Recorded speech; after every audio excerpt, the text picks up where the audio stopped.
Hi guys. Do you remember when I was building the Corris project and I built the Trestle wagons? Well, I really like them. Unfortunately, they don't run very well on Corrish. I think it's either it's probably a mix of the white metal bearings, which I did open up, but still. And also the fact that they are very tight radius on the layout, which means that they're getting a lot of pull on them. They don't run very well, as you can see. So I think it's time that I remedy, oh, that one's quite good, remedy that using some kits from Brooks3D. Now, you've probably heard of Brooks3D because they make a lot of nice things. And in the past, I've built their bagleys, which have been very good. And they fit really nicely on the chassis as well, so they're quite good. These are their trestles. And comparing them to that one, you can see that the size is basically bang on. So that's a nice start, isn't it? Also, look at all the detail. All the detail is printed on supports on top of the wagon, so it's a very neat print. It's even got little chains. Look how fine those chains are. That's nice. I like that. And it's got couplers as well, but obviously I use hook and chain on Corrish. But what I also like is that it comes with slate loads as well. I made my slate loads on these, but this will obviously speed the process up. So that's a really nice thing. Oh, and there are your sort of like supporting woody bits that go in there as well.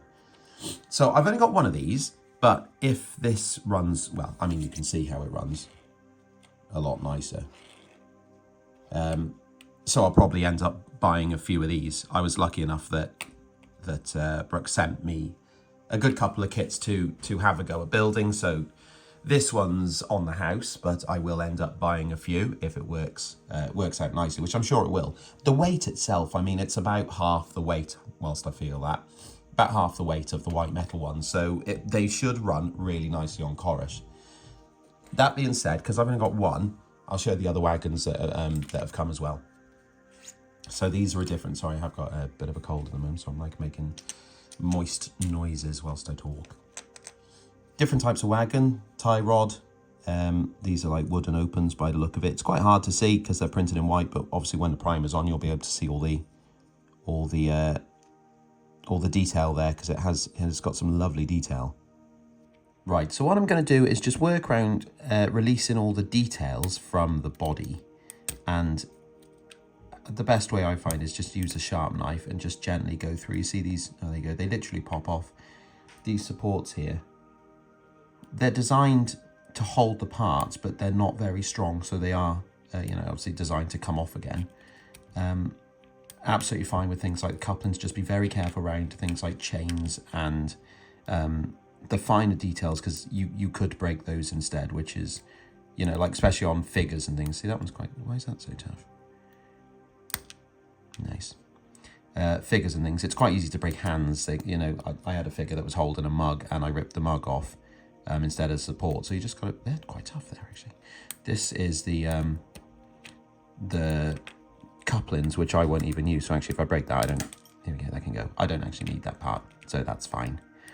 Right, wagons are all built, and I've stuck them on a stick. So I'm going to primer them.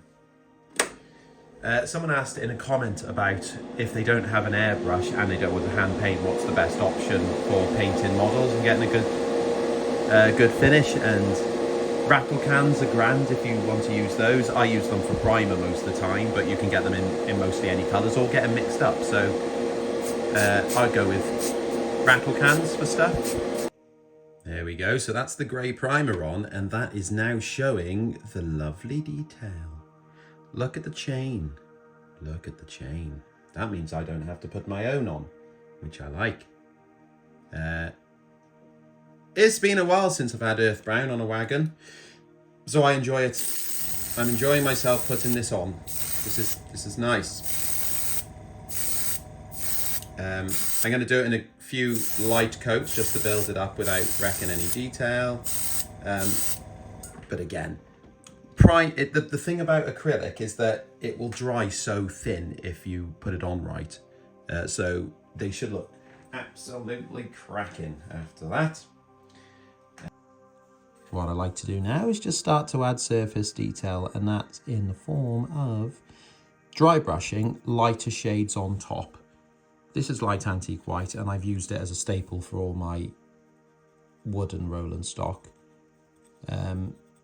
What that does is it brings everything a nice uniform finish when they run together, because I'm using the same colours and the same palette, which is quite an important thing. I think when you start mixing up types of paints and random shades, it starts to get a little bit hazy. But all I'm doing is I'm getting a bit of paint on the brush, then I'm wiping most of it off on a tissue and then applying it to the model. And as you'll see, if you've not done this before, is you get these really nice streaks in the paint, but also you get to, you're just catching the corners, which highlights them, not only as a literal highlight, but also it gives it a nice worn look. And the Trestle wagons like these are not going to receive a top coat of any sort of particular colour. They'll just be wood, and then they'll get weathered down. But the wagons that do receive a painted top coat, when it's flaked off with paint chip in, this gives it a really nice finish to come through, as opposed to just like brown. So that's why I do this, and I think it looks good. So you should give it a go.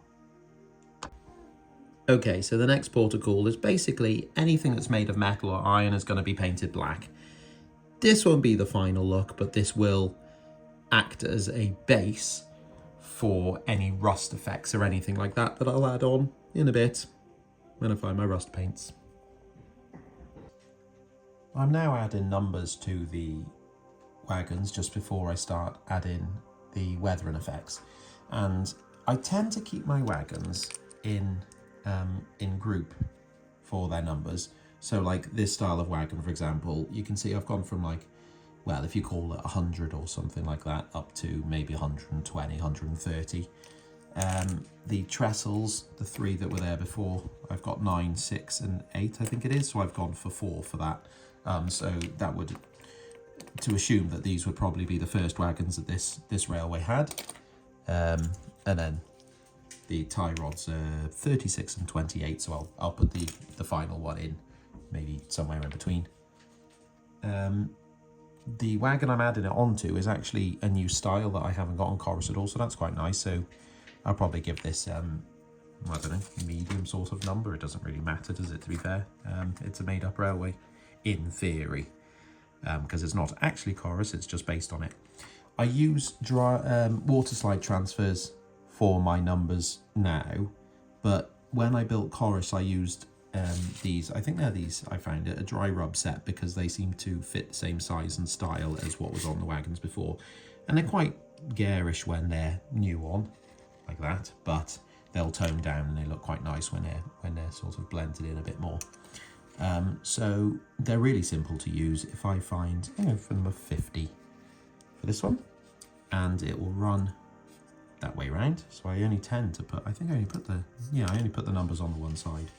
So I find the number 50, which I thought okay, well, I can use 500, that's fine. And then, actually, let's go 58. No, 49. It doesn't matter. Okay, so I'm trying to line it up on the wagon, and luckily you can see the wagon through it anyway. Somewhere like that. And then with the pointy tool thing, I'm just gonna scratch over it. There we go, done. So that number's now on. Like I say, very white at the moment, but that'll get toned down in a second. Okay, so weathering these wagons. This is the exact same black wash weathering that I do with everything. But this is where it started off, and I think this is, especially on the wooden wagons on Corrish, I think that the wash looks really, really good. So I'm just going to continue with that. I'm still getting people asking how I do it, so I will just run through quickly what I do. This is pure school poster paint black on my paintbrush, which I'll put on here. I've added just a little, I'll dilute it down with water just a little bit here, and then just start applying it to the model, which I can't actually see because it's under the camera. There we go. like so. And obviously it's going to go on very thick and it's going to go on very black. It's almost like it's not diluted at all actually, which is fine. Because then what I'll do, I'll get my water and I'll just start running it off. Anyway, I'll take it out of this actually. And just use the water to start washing it around. You see how it's starting to pool now. Do it across the front here. Got to be careful around these numbers because actually the numbers, the dry rub, come off quite easily, which you wouldn't think they would, but they don't seem to like water very much. There we go.